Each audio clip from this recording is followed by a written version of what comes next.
Assalamualaikum warahmatullahi wabarakatuh. Baik, kita akan bahas kali ini tentang arus listrik. Jadi pada pertemuan-pertemuan lalu kita sudah bahas mengenai muatan listrik dalam keadaan statis atau elektrostatis. Kali ini kita akan lihat muatan listrik dalam keadaan bergerak. Aliran muatan listrik atau pergerakan muatan listrik itu dikatakan menghasilkan arus listrik. Atau boleh dikatakan bahwa arus listrik adalah aliran muatan listrik. Jadi kalau saya tulis ini dalam ungkapan yang sederhana, ini adalah aliran muatan listrik. Nah, besaran yang terkait dengan kuat arus listrik itu didefinisikan jadi kuat arus listrik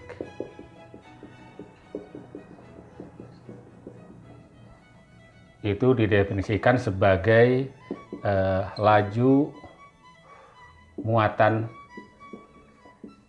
listrik dan ini secara matematis diungkapkan oleh I sama dengan delta Q per delta T. Ini dalam ungkapan rata-rata atau dalam ungkapan sesaat itu adalah I sebagai fungsi waktu, itu adalah dq dt, di mana Q-nya adalah muatan. Jadi ungkapan yang pertama, ungkapan yang ini menyatakan arus rata-rata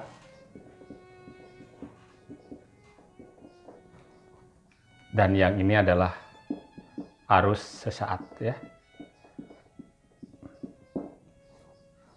Apa sebenarnya yang terjadi di dalam penghantar atau konduktor ketika ada arus listrik atau secara mikroskopik seperti apa karena kalau misalkan berdasar definisi ini kita bisa saja lakukan pengukurannya secara mikroskopik arus listrik bisa kita ukur menggunakan ampere meter, tetapi secara mikroskopik apa sebenarnya yang terjadi.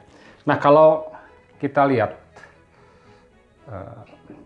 lihat tinjauan mikroskopik bayangkan misalnya ini ada sebuah penghantar atau konduktor. Ingat bahwa konduktor adalah bahan yang mudah untuk memindahkan muatan listrik. Di dalam kondisi netral tanpa diberikan apa-apa, maka di dalam konduktor ini akan ada muatan-muatan positif dan muatan-muatan negatif. Atau ada proton, ada elektron. Dan elektron itu kan yang paling mudah bergerak. Jadi bayangkan sekarang di sini ada elektron dengan muatan E. Kalau kemudian kita beri beda potensial antara kedua ujung konduktor ini, misalnya ini kita beri potensial VA, ini kita beri potensial VB, di mana potensial A lebih tinggi daripada potensial B. Ini untuk membedakan tandanya ini plus itu maksudnya adalah potensialnya lebih tinggi, dan yang minus potensialnya lebih rendah. Maka ketika ada beda potensial antara dua titik, itu kan akan ada medan listrik ada medan listrik yang arahnya dari potensial yang lebih tinggi ke potensial yang lebih rendah. Jadi nanti dari sini akan ada medan dari VA ke arah VB, medan listrik E. Apa akibatnya? Ketika muatan listrik berada dalam medan E, dia akan mendapatkan gaya dan arah gayanya karena muatannya negatif, itu akan berlawanan. Sini ini arah gayanya. Sehingga apa? Karena elektron mudah bergerak dan konduktor mudah untuk memindahkan elektron, muatan maka nanti elektron akan berpindah. Elektron akan bergerak, jadi elektron-elektron yang ada dalam logam ini, atau dalam konduktor ini akan bergerak ke arah kiri dalam gambar, dan akan menyisakan muatan-muatan positif di sebelah kanan. Jadi akan terjadi polarisasi muatan istilahnya. Jadi di sini nanti akan terkumpul muatan-muatan negatif Sementara di sebelah kanannya akan menyisakan muatan-muatan yang positif. Nah, muatan-muatan ini kemudian disebut sebagai muatan induksi. Ya, muatan induksi. Akibatnya apa berikutnya? Karena terpolarisasinya muatan, sekarang akan timbul lagi medan yang ditimbulkan oleh polarisasi muatan ini. Jadi medan induksi. Ya, jadi ini kalau saya beri simbol Q induksi, maka nanti akan ada medan induksi yang arahnya tentu saja berlawanan dengan medan awalnya. Ya. Ini E induksi. Jadi ketika proses berlangsung, ya, maka akan terbentuk medan induksi yang kemudian lama-lama medan induksi ini akan menyeimbangkan medan listrik ini. Akibatnya, ketika sudah setimbang, tidak ada lagi gerakan elektron, ya, dan terhenti. Ya. Jadi di sini terjadi gerakan elektronnya hanya sesaat saja, ya, gerakan elektronnya sesaat saja. Ini bisa kita analogikan dengan misalnya ada tabung berbentuk U, ya, tabung berbentuk U, bayangkan begini. Kemudian di sini disekat oleh sebuah keran, dan kolom tabung yang sebelah kiri ini kita isi penuh dengan air, misalnya.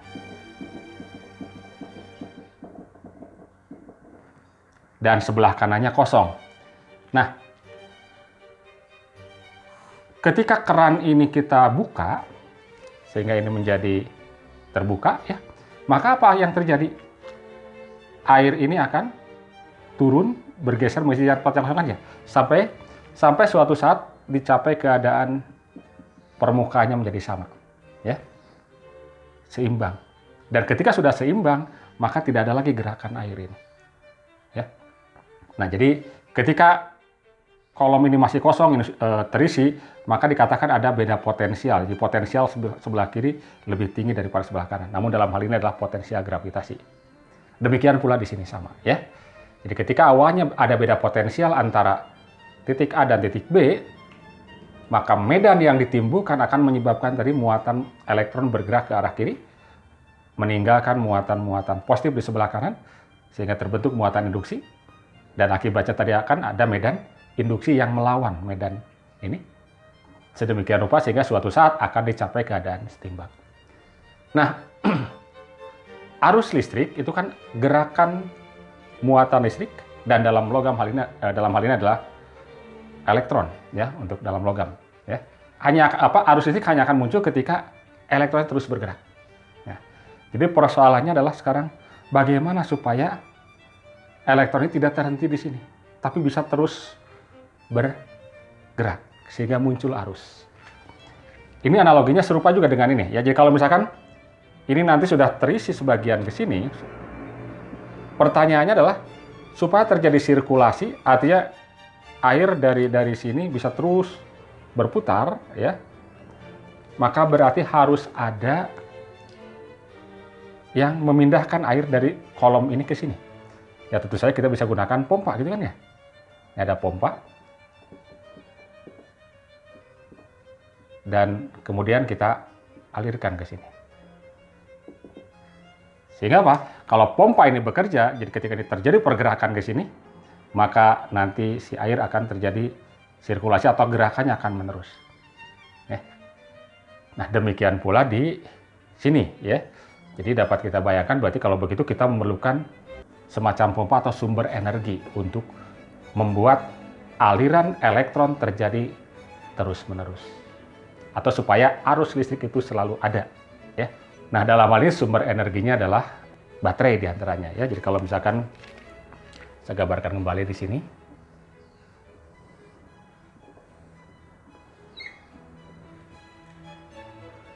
ini kemudian kita hubungkan dengan baterai,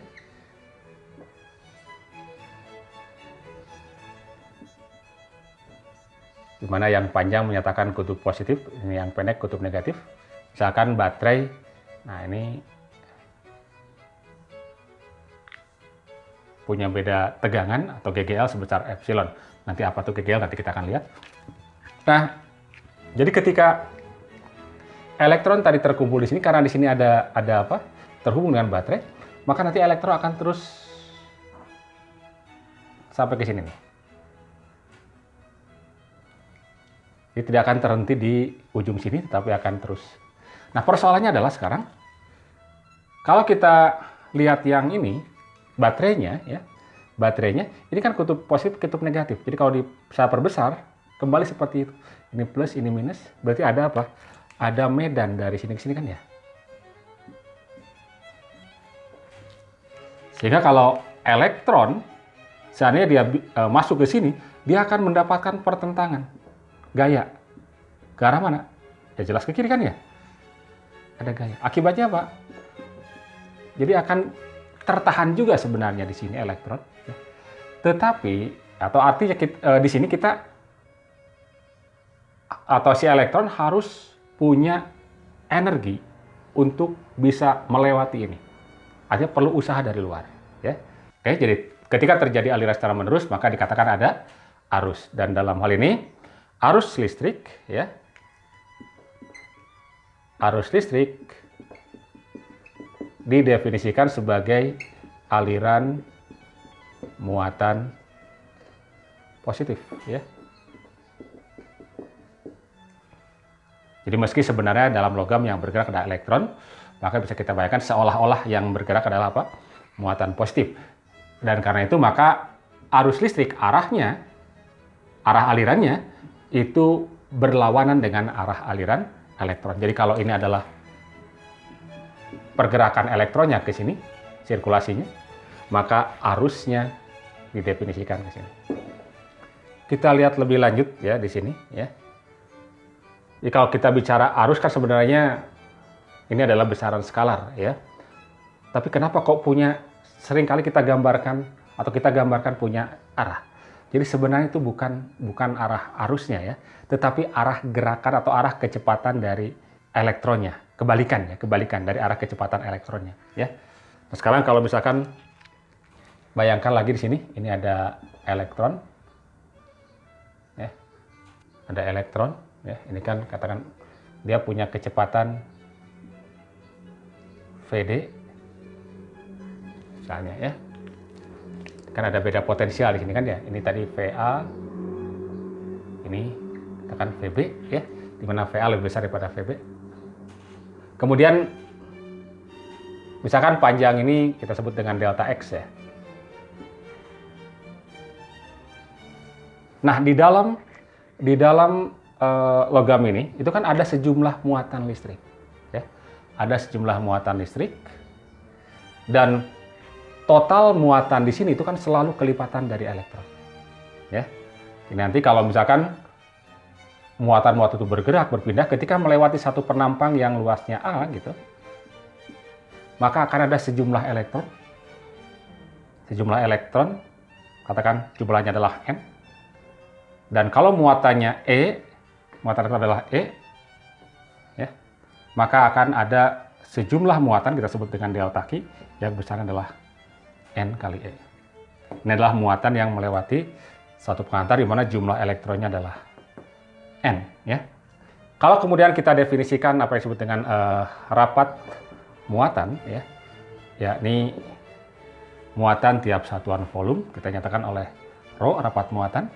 Ini adalah delta Q per volume. Dan kalau kita nyatakan bahwa delta Q-nya kan tadi adalah N dikali E dibagi dengan volume.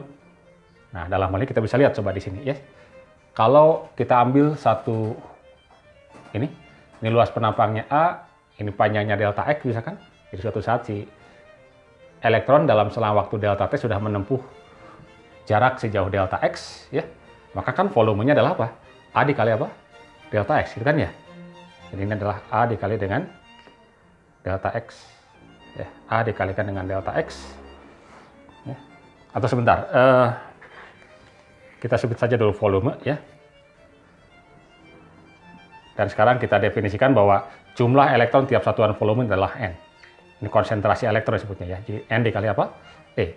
Jadi rho adalah N dikali E, di mana N ini adalah N besar jumlah elektron tiap satuan volume ya. Atau rapat jumlah elektron. Nah, Kalau kemudian kita ingin mengetahui berapa muatan yang lewat pada satu penampang pada suatu saat ya, jadi muatan yang melewati penampang, ini berarti kita bisa tulis sama dengan N dikali E ya, N dikali E dikali dengan volume, itu kan ya.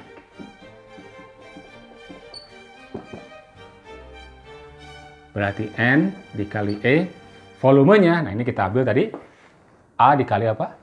Delta X. A dikali delta X. Dan delta X, yang ingat jarak yang ditempuh oleh elektron yang bergerak dengan kecepatan Vd dalam selang waktu delta T. Sehingga bisa kita tulis N dikali E dikali A dikali ini Vd dikali dengan delta T, gitu kan ya. Nah, arus listrik kita bisa lihat dari sini. Kalau kita mengacu pada definisi arus rata-ratanya tadi kan ya, arus rata-rata itu kan delta Q dibagi dengan delta T ya. Kita bagi dengan delta T, pindah sini berarti apa? N dikali E dikali A dikali Vd. Jadi kalau kita lihat secara mikroskopik ya, arus itu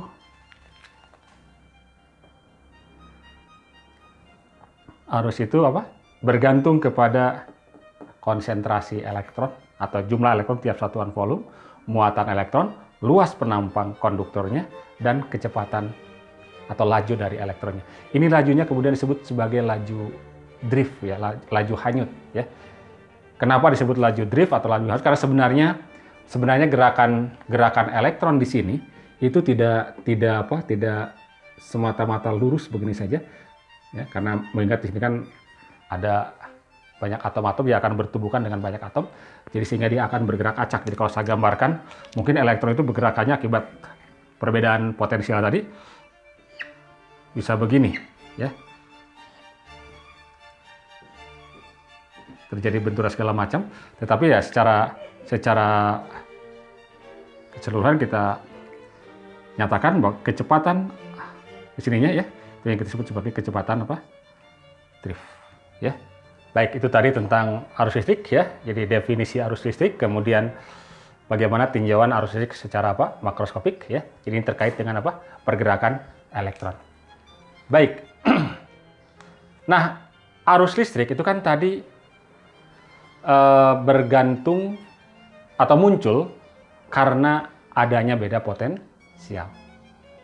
Nah, ini si Ohm ya, George Simon Ohm mencoba melihat bagaimana kaitan antara arus listrik yang dihasilkan dengan beda potensial yang diberikan. Jadi kalau dibuat rangkaian sederhananya begini, misalnya ini ada konduktor, kemudian dihubungkan dengan sumber tegangan, baterai, mana GGA-nya adalah E. Ini ada resistor variabel. Kemudian di sini ada ampere meter. Lalu di sini ada voltmeter.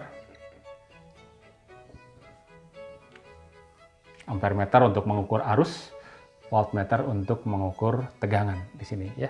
Ini namanya potensiometer ya. Ternyata bahwa ketika tegangannya diubah-ubah dengan cara mengubah potensiometer ya, arus yang dihasilkan juga berubah. Dan didapati begini grafiknya ya. Kalau ini menyatakan tegangan, ini adalah arus ya. Itu akan begini. Linear lah kira-kira ya, linear ya. Nah, ini menyatakan bahwa arus itu sebanding dengan beda tegangan yang diberikan. Ya. Nah, kesebandingan antara arus dan tegangan, ya, jadi kemudian didefinisikan sebagai hambatan. Ya. Jadi sebenarnya kesebandingannya resiprok. Jadi kalau kita nyatakan sebagai I sama dengan suatu konstanta dikali V, di mana konstantanya didefinisikan seper R dikali V. Ini konstantanya. Nah, R-nya itu kemudian disebut sebagai apa? Hambatan ya, hambatan listrik. Jadi R sama dengan V dibagi dengan I, ya. Atau kita bisa tulis V sama dengan R dikali I. Inilah kemudian yang dikenal sebagai hukum Ohm, ya. Ini hukum Ohm.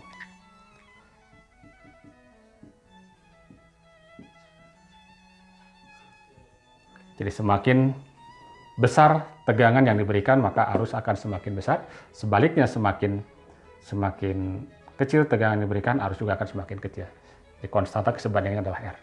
Ini tadi untuk melihat hubungan antara tegangan dan arus. Pertanyaan berikutnya adalah bagaimana kalau seandainya ukuran dari konduktornya yang diubah-ubah, ya, sementara tegangan yang diberikan tetap. Ternyata ya, ketika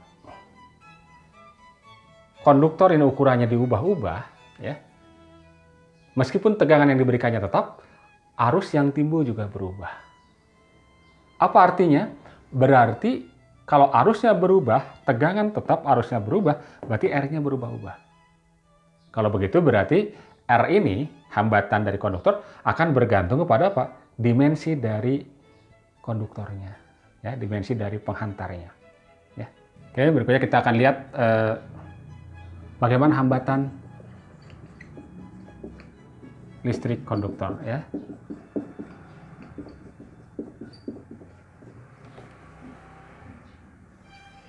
Bayangkan ini ada konduktor tadi. Ini kan kita beri beda potensial V lah, ya. Panjangnya misalnya L. Kemudian kita beri beda potensial V. Beda potensialnya V. Luas penampangnya A. Di sini tentu saja nanti akan ada apa? Ada medan listrik. Ini kan misalkan yang lebih tinggi, lebih rendah, ya. Ada medan ke sini.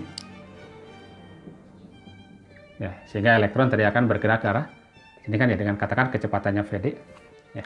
Dalam hal ini ternyata bahwa kecepatan drift ini, ya, V drift itu sebanding dengan medannya. Ya.